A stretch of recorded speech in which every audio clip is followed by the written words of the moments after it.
hope you guys are doing well. I just wanted to hop on, and it's a little dark. My light kind of moves around in here to where I'm working, so it's kind of hard to get it situated correctly. But I just want to hop on. I've had a lot of questions and people emailing me about my sewing table. Um, so I had some pictures and Ellis Way thing. I just had some pictures of some different sewing tables, and since I have limited space, I wanted something that could do multiple things for me, and be condensed. So I found pictures, researched, told my husband what I wanted, and we just built it one day. So we should have probably, as we were building it, did instructions, or wrote down as we were doing it how we were doing it. But I'm going to actually try to just kind of go over with you guys really quick today. I don't really have exact, I can give you exact measurements, but it kind of depends on what size you want. So it's not really the measurements that I have that you need. It's whatever size you need in your space to make it work, if that makes sense. So I can tell you how we did it, but you'll need to go by your measurements because you may not need a table this large, or you might need a larger table. If I had more space, this table would probably double the size it is. I bought the cubes, so it depends on what size table you want, how many cubes you want, whatever. I could actually put another set of cubes on the other side, but I wanted a little bit of an overhang on this side. Sorry if you can't hear me. I'll get closer in just a minute. But so it's whatever size cubes you want, and I use 2 sets. So I wanted my bar height, so when I'm cutting at the table, you actually, like, I don't have to bend over. Or if I want to work on certain projects, I have a little overhang. If I'm doing crafts, I can set it my overhang with a bar stool, and it's just more convenient. But again, it's whatever size table you want. I'm gonna try to explain it best I can. Again, it's whatever size you want by what measurements you're gonna go by. So this tabletop came from IKEA, and it's a desk tabletop. So IKEA has different size desktops. If you'll look over in the corner over there, you probably can't see it right now because of the table, but that's also IKEA set up that I have my 2 different sewing machines on. So I just like IKEA. It's easy. You can order online. Normally, if you've got a store within a few hours, it's cheaper to drive to the store to pay for shipping. So you can like look and see what you want. You can walk through the store, kind of get in your mind how you want to set up your space. Eventually, my space, probably half of the space will be with IKEA furniture and things that I make or add around. I also buy old pieces of furniture and refurbish them and make spaces. Like I got my heat press on an old hutch over here that I painted, and or kitchen, it might be a kitchen server, I guess, a bar, but I painted it and took the top part off and put my heat press on it because my heat press is so heavy. So I'll show that to you guys later too. But so you can do whatever setup you want to do. But this is already finished, so I just prefer the IKEA. So this is IKEA, and these are IKEA. Lowe's also has really well made cubes. I have a big set over here on the wall too, but Lowe's seems to have really well made ones in IKEA. So these, I believe I purchased, let me take it back. I purchased these from Lowe's. So both sets of these were purchased from Lowe's.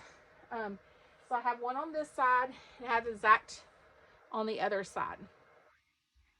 So to have the sliding ironing board, my table, I've got its own casters, so I'm going to move it a little bit. I can lock the casters in. I'm going to do that right now because I'm going to show y'all this table. But as my ironing board comes out, you can see there's spacers right here, and that's what allows you, well, first it stabilizes the table, but also allows you to have the ironing board that will slide in and out. So I literally lock these casters and this ironing board. Just gonna lock one side. I got casters on all sides that lock, but it slides in and out. So to be able to do that, you have to put these spacers in. And I'm hoping you guys can see that. I'll try to move in just a minute and show you the spacers a little bit more, but you have to have these spacers. Okay, as you can see, we put a space between the cubes. Then we put a guide up here. So that's just a piece of plywood, whatever size it will fit between your space, depending on how wide you want your table. And then we put a guide on the ironing table part that extends out so that it doesn't go Willy Wonka. So, and then we put supports on the table. Let me see if I can turn. We put supports on the table right there. I haven't painted yet. One reason because doing a video will be easier to see, not painted, and then I haven't really had time, so I've been using it. This is just what size plywood did he say this is?